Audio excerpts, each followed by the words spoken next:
Number, please? 2 words. That's all it took. For nearly a century, a woman's voice connected every phone call in America. She knew your name, she knew your neighbors. She could track someone down across town if you needed them. Then one day, she was gone, replaced by a dial tone. 350,000 women lost their jobs. Most people didn't even notice. This is the story of what happened to the switchboard operator. Over the next 11 minutes, you're going to discover how one woman started an entire profession in 1878, why teenage boys got fired and women took over, the funeral director who invented a girl-less, cuss-less telephone, and how automation took 87 years to finally win. But here's the twist. The technology that replaced them existed since 1891. So why did it take until 1978 to finally eliminate the job? That's the part nobody talks about, and it's the most important part. Let's start at the beginning. When you picked up your phone in 1880, you didn't dial. You waited. And then you heard her. Number, please? The operator sat at a switchboard, a wall of jacks, cords, and metal plugs. When your call came in, a light illuminated. She'd plug in, ask for the number, find the jack, connect you. Seconds. That's all it took. But here's something wild. The first operators weren't women. They were teenage boys. It made sense. Boys had been working as telegraph operators for years. There was just one problem. Teenage boys talking to real people. They were impatient, they played pranks, they cursed at customers. Listen to this complaint from the time. When some other diversion held their attention, they would leave a call unanswered, and then return the impatient subscriber's profanity with a few original oaths. Phone companies needed a solution. Fast. September 1st, 1878. Boston, Massachusetts. A woman named Emma Nutt walked into the Edwin Holmes Telephone Dispatch Company and became the world's first female telephone operator. Alexander Graham Bell himself hired her from a telegraph office. She earned $10 a month, worked 54 hours a week, and she was perfect. Calm voice, patient, reportedly memorized every number in the New England Telephone Company directory. A few hours later, her sister Stella became the second female operator. By the end of the 1880s, the job belonged to women.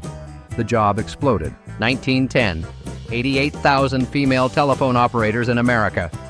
Late 1940s, 350,000 operators working for AT&T alone, plus another million working switchboards in offices, hotels, factories. By 1950, 1 out of every 13 working women in America was a telephone operator. This was one of the largest female occupations in the country. And then, it started disappearing. Kansas City, 1891. Almond Brown Stroger owned a funeral home, and he was convinced the local telephone operator was sabotaging him. Every time someone called for his services, the operator, whose husband happened to own a competing funeral home, was routing the call to her husband instead. Was it true? Maybe, maybe not. But Stroger was furious enough to do something about it.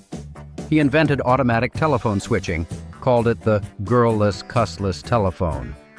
A machine that could route calls without any human involvement. Each turn of the dial sent electrical pulses through the system until it reached the right line.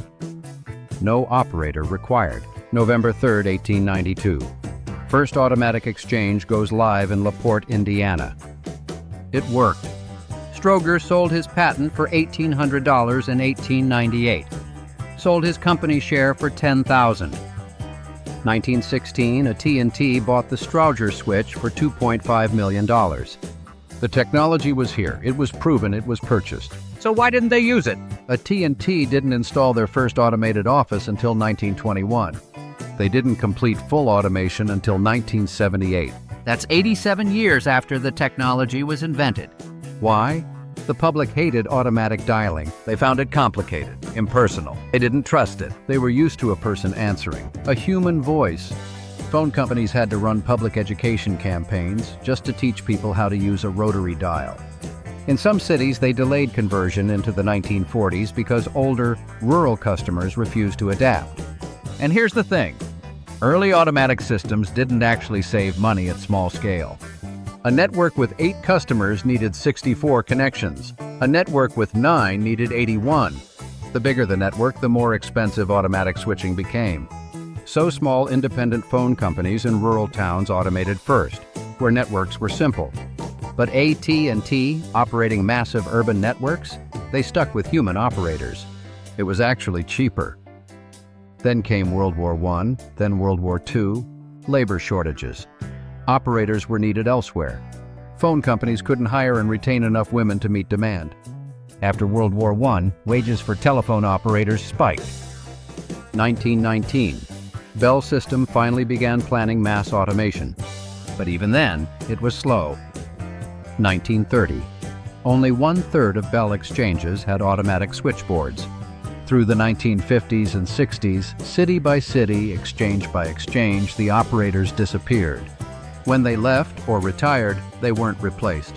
The switchboards closed, one by one. By 1984, only 40,000 telecom operators remained, down from 350,000 at peak, a 90% reduction. In the early 1900s, being a telephone operator wasn't just a job, it was a relationship.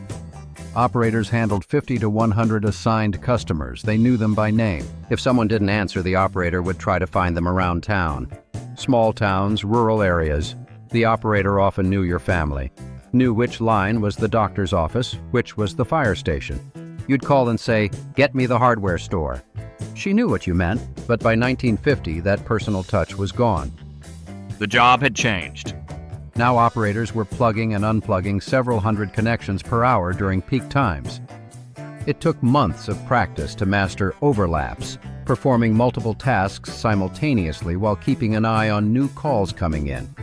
It had become mechanical, repetitive, exhausting. And when automation hit, it hit hard. In cities that automated, employment of young female operators fell 50 to 80% immediately. Women already working as operators, they suffered. Less likely to be in the same job a decade later. Less likely to be working at all.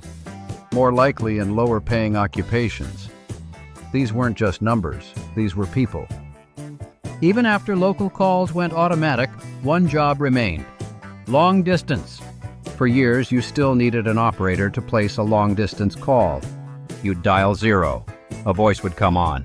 She'd take your number and manually complete the connection. 1951.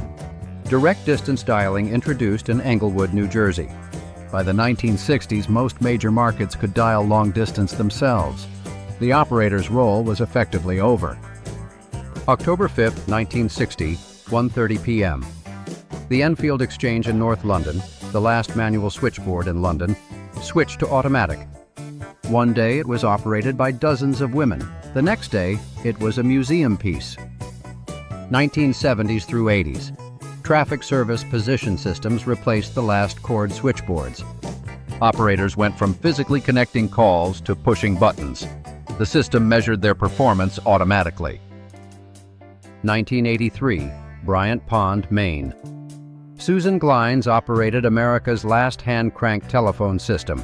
That year it closed for good. 2021. The Bureau of Labor Statistics reported just 5,000 telephone operators, plus about 70,000 switchboard operators in offices and businesses. They expect another 20% of those jobs to vanish by 2029. The profession that employed 1 in 13 working women, nearly extinct. If this story sounds familiar, it should. We're living through it again. AI, ChatGPT, automation, cashiers, customer service workers, office clerks, paralegals. The same debates, the same fears. Will I lose my job? What happens to the people already working?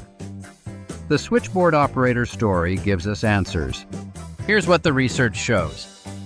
People already working as operators when automation hit, they suffered. Lower wages, worse jobs. Many dropped out of the workforce entirely. But younger people, those not yet in the profession, they adapted. They found work as typists, secretaries, in food service. The economy was resilient, but only for those who had time to adjust. If automation hits you square in the forehead, it hurts. That's the uncomfortable truth. Number, please. For nearly 100 years, those two words meant something. They meant connection, not just to another phone line, but to another person. Someone who knew your voice, who remembered your family, who could track down your neighbor if you needed them. The technology that replaced her was faster, cheaper, more efficient. But it wasn't the same. The switchboard operator didn't disappear because she did her job poorly. She disappeared because the economics made her replaceable, and the technology eventually made replacement inevitable. It took 87 years, city by city, exchange by exchange. Until the thing that had been there your whole life simply wasn't anymore. 350,000 jobs gone. Most of us never noticed. But they did. If this video made you think differently about automation, about the people behind the jobs that vanish, hit that like button. Subscribe for more stories about how ordinary things gradually changed. And leave a comment. What job do you think will disappear next? Because it's happening, right now, to someone. And someday, someone will make a video about it, just like this one.